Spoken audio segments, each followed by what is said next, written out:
मित्रांनो नमस्कार। आजचा हा व्हिडिओ एका किस्स्याच्या रिलेटेड आहे।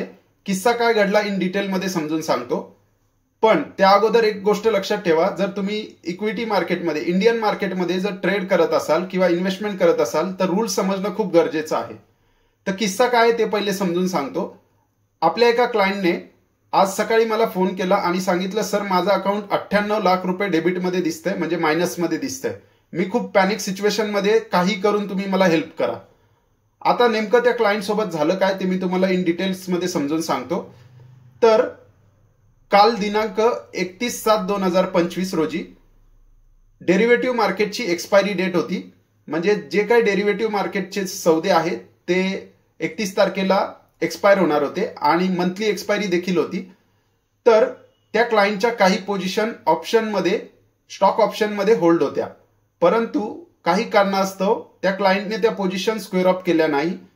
कधी कधी काही क्लायंट काय करतात ते देखील सांगतो, जाणून बुजून पोझिशन स्क्वेअर अप करत नाही, कारण का त्यांना असं वाटतं की मी पोझिशन तशीच ठेवली तर पोझिशन ऑटोमॅटिकली स्क्वेअर अप होईल आणि जे काही पैसे असतील ते मला क्रेडिट होतील।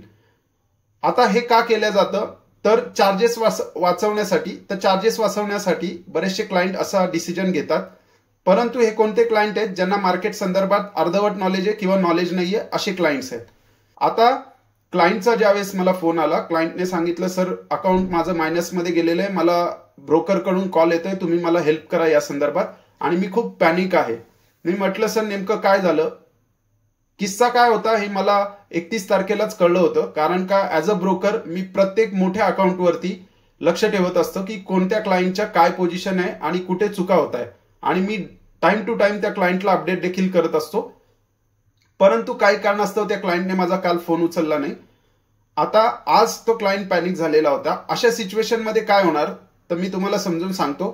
ही जी प्रोसेस होती ही स्टॉक ऑप्शनची प्रोसेस होती। जेव्हा आपण डेरिव्हेटिव्ह मार्केटमध्ये ट्रेड करतो, एक्सपायरीच्या दिवशी जर आपण सौदा स्क्वेअर अप केला नाही किंवा रोल ओव्हर केला नाही तर आपली जी आपला जो सौदा आहे हा फिजिकल डिलिव्हरीसाठी मार्क होतो, आणि जितकी क्वांटिटी आहे म्हणजे डेरिव्हेटिव्ह मार्केटमध्ये जी काही लॉट साईज आहे तेवढ्या लॉट साईजच्या अकॉर्डिंगली आपल्या डीमॅट अकाउंटमध्ये शेअर जे आहेत हे नेक्स्ट डे ला क्रेडिट होतात। परंतु मित्रांनो आता यामध्ये एक प्रोसेस असते, आणि त्याचबरोबर ह्या प्रोसेसला म्हणजे डेरिव्हेटिव्ह मार्केटमध्ये किंवा इंडियन इक्विटी मार्केटमध्ये आपल्या शेअरची जी डिलिव्हरी आहे ती T+1 डेज मध्ये येते।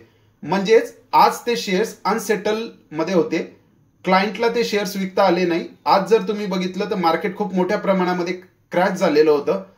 त्याच मार्केटमध्ये इन्फोसिसचे शेअर्स त्यांच्याकडे होते, म्हणजे जवळजवळ त्यांना रूल्स माहिती नाही, म्हणून काल देखील लॉस आला, आज देखील त्यांना लॉस झालेला आहे। तर अशा किस्स्यांपासून आपण वाचणं खूप गरजेचं आहे। तर जर तुम्ही शेअर मार्केटमध्ये किंवा इंडियन डेरिव्हेटिव्ह मार्केटमध्ये ट्रेड करत असाल तर सावध राहा। जर तुम्हाला काही या संदर्भात अधिक इन्फॉर्मेशन हवी असेल किंवा शेअर मार्केट नॉलेज बद्दल तुमच्या काही क्युरीज असतील तर तुम्ही मला एनी टाइम कॉल करू शकता। व्हिडिओ आवडला असेल तर लाईक नक्की करा आणि तुमच्या मित्रांपर्यंत देखील पोहोचवा, कारण का ट्रेडिंग करण्याच्या अगोदर काही रूल्स आणि नॉलेज घेणं खूप गरजेचं आहे। शेअर मार्केटमध्ये येण्यापूर्वी इझी पैसा मिळतो हे जे आपल्या डोक्यात काही लोकांनी बसवलेलं आहे ती कन्सेप्ट काढून टाका, आणि जर सुरुवात करायची असेल तर प्रॉपर शेअर मार्केट शिकून सुरुवात करा।